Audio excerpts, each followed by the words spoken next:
बहुत समय पहले की बात है। उज्जैन के पास एक छोटा सा राज्य था। वहां का राजा विक्रमदत्त बहुत बहादुर माना जाता था। उसका महल घने जंगलों से घिरा हुआ था, जहां रात होते ही अजीब सी चीखें सुनाई देती थी।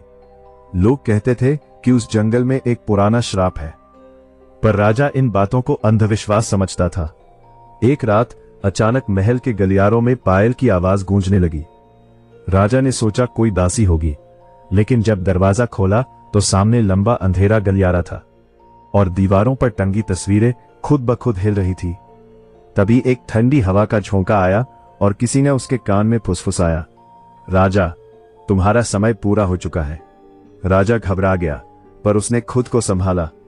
अगले दिन राजमहल के बुजुर्ग पुजारी ने बताया, सालों पहले इसी महल के तहखाने में एक निर्दोष साधु को जिंदा दफना दिया गया था।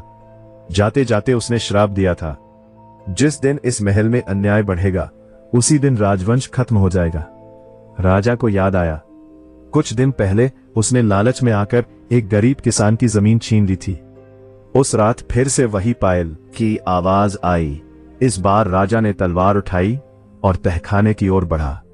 जैसे ही उसने दरवाजा खोला, सामने सफेद धुंध में एक आकृति दिखाई दी।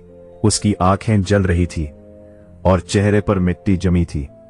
तहखाने की दीवारों से खून रिसने लगा। राजा चीखा, लेकिन उसकी आवाज बाहर तक नहीं पहुंची।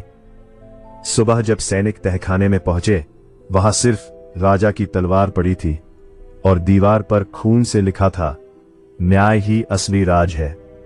राजा कभी नहीं मिला। कहते हैं उस महल के खंडहरों में आज भी रात को पायल की आवाज आती है और जो भी लालच में वहां जाता है वापस नहीं लौटता।